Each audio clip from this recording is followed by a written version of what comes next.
Double engine की सरकार के प्रयासों से किसानों को मेहनत का पूरा दाम मिल रहा है। सब्सिडी और बीज पर बढ़ी सहायता अब सीधे किसानों को मिल रही है। भावांतर भरपाई योजना एवं बागवानी ने खोल दिए आय के नए रास्ते। देश के यशस्वी प्रधानमंत्री आदरणीय मोदी जी के नेतृत्व में ऐसी नीतियां बनाई हैं जिनसे किसानों की आय लगातार बढ़े। ये हमारी सरकार मोदी जी के नेतृत्व में डबल इंजन की सरकार चल रही है कि हमारा किसान सशक्त हो, मजबूत हो और उसको लेकर के हमारी नीतियां लगातार उनकी आय बढ़ाने के लिए काम कर रही है। अब गांव की खुशहाली खेतों से झलकती है और किसान क्रेडिट कार्ड की ऋण सीमा 5 लाख कर दी गई, ताकि खेती आसान बने और किसान अपने सपनों को पूरा कर सके।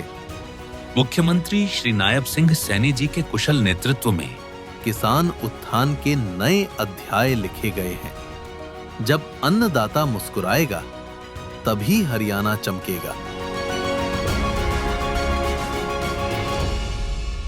देखा कि विश्व एआई शिखर सम्मेलन में जहां भारत की बुद्धिमत्ता, तकनीकी कुशलता और हमारी युवा शक्ति की श्रेष्ठता का एक बड़ा उच्च कोटि का प्रदर्शन हुआ, तो वहीं कांग्रेस की निम्नता और नग्नता का बहुत कुटिलतापूर्ण प्रदर्शन देखने को मिला।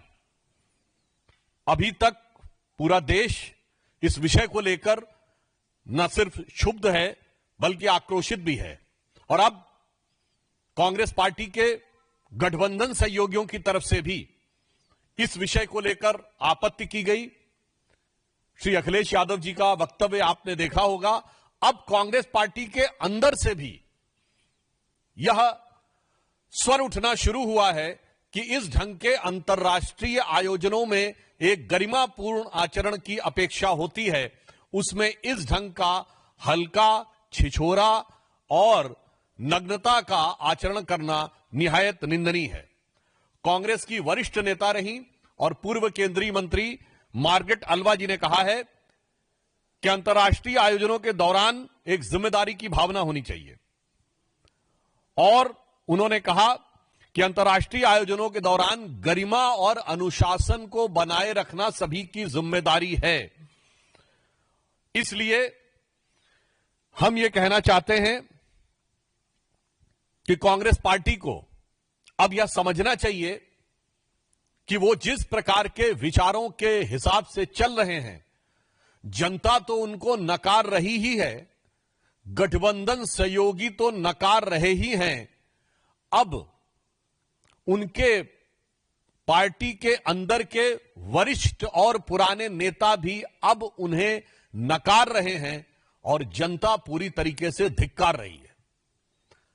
वैसे भारत की हर श्रेष्ठता को लेट डाउन करना, उसको धूमिल करने का प्रयास करना कांग्रेस का एक सहज, स्वाभाविक, योजनाबद्ध, षड्यंत्रपूर्ण आचरण रहा है।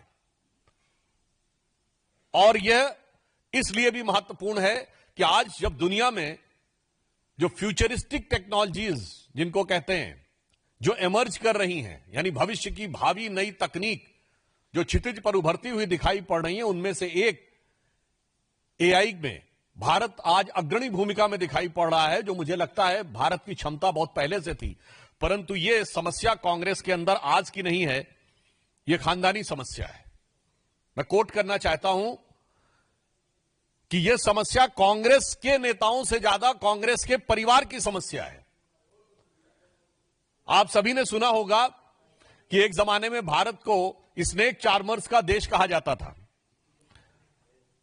मैं इस विषय पे आपको उद्धृत करना चाहता हूं कि नेहरू जी की आर्काइव में, फिर वो कहेंगे हर चीज में नेहरू जी काहे आ जाते हैं।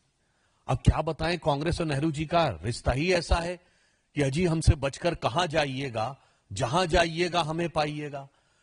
तो मैं कोट करना चाहता हूं नेहरू आर्काइव्स में 28 सितंबर 1955 को जवाहरलाल नेहरू जी की एक प्रेस कॉन्फ्रेंस है, जिसमें उनसे सवाल पूछा जाता है, it seems to depict India as a land of snake charmers क्या यह उचित है कि भारत को सपेरों का देश कहा जाता है?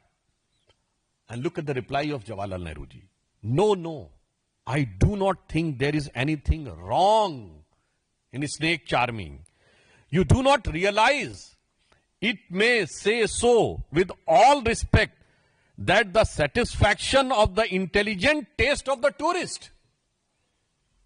यानी भारत को सपेरों का देश कहने में कोई बुराई नहीं है, क्योंकि हमारे प्रबुद्ध पर्यटक की संतुष्टि इससे होती है, तो इससे बढ़िया क्या है? इसका मतलब आप भारत की उस पहचान को बनाए रखना चाहते थे. इसीलिए आज जब प्रधानमंत्री श्री नरेंद्र मोदी जी के नेतृत्व में भारत एआई की नई उड़ान की ओर बढ़ रहा है, तो आपसे बर्दाश्त नहीं हो रहा है और आप कपड़े फाड़ कर, कपड़े उतार कर खड़े हैं. और मैं फिर याद दिलाना चाहता हूं, ये 20 सितंबर 1955 का है और ये 1955 का ही वर्ष है. और जो लोग बहुत कहते हैं ना, चाचा जी ने हमको ये समझाया, चाचा जी ने हमें नया साइंस एंड टेक्नोलॉजी दी, तो 1955 में बहुत सी युवा पीढ़ी को नहीं पता होगा. मैं बताना चाहता हूं, भारत के एक प्रख्यात साइंटिस्ट अमल कुमार राय चौधरी ने 1955 में ब्लैक होल्स के पास सिंगुलरिटी यानी क्वांटम फिजिक्स में कोलैप्स होने की थ्योरी दी, जिसे बाद में रोजर पेनरोस को जो नोबेल प्राइज मिला है. और स्टीफन हॉकिंस और रोजर पेनरोस ने जो अपनी बुक लिखी है, उसमें उन्होंने उस डायग्राम को भी यूज किया है और उन्होंने उस क्रेडिट को यूज किया है. The same thing with a Bengali scientist Amal Kumar Rai Chaudhary has propagated and promulgated in 1955. यानी जब भारत का ही एक वैज्ञानिक जो उस समय विज्ञान की एक ऐसी खोज दे रहा था जो बाद में 1995 में प्रैक्टिकली प्रूव हुई और उस पर रोजर पेनरोस को नोबेल प्राइज मिला और स्टीफन हॉकिंस और रोजर पेनरोस दोनों ने उसको कोट किया है. उस समय चाचा जी कह रहे थे कि सपेरों का देश कहने में कोई बुराई नहीं है, क्योंकि प्रबुद्ध पर्यटक इससे संतुष्ट महसूस करते हैं. तो मुझे लगता है कि इस खानदानी बीमारी का भली भांति इलाज देश की जनता करेगी.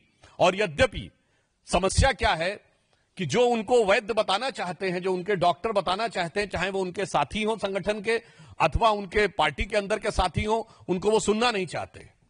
तो मैं कांग्रेस पार्टी और कांग्रेस के प्रथम परिवार और श्री राहुल गांधी जी को बिना मांगे एक एडवाइस देना चाहता हूं, जो रामचरितमानस में सुंदरकांड में लिखा है उन्होंने कि सचिव वैद्य गुरु तीन जो प्रिय बोले भय आस, राज धर्म तन तीन का होए बेगी नाश. तो आपकी पार्टी में यही समस्या है. यानी आपका डॉक्टर अगर गलत बोलने लगे, गुरु गलत बोलने लगे और सचिव गलत बोलने लगे, डर के मारे कि हां साहब जो कह रहे हैं वही सही है,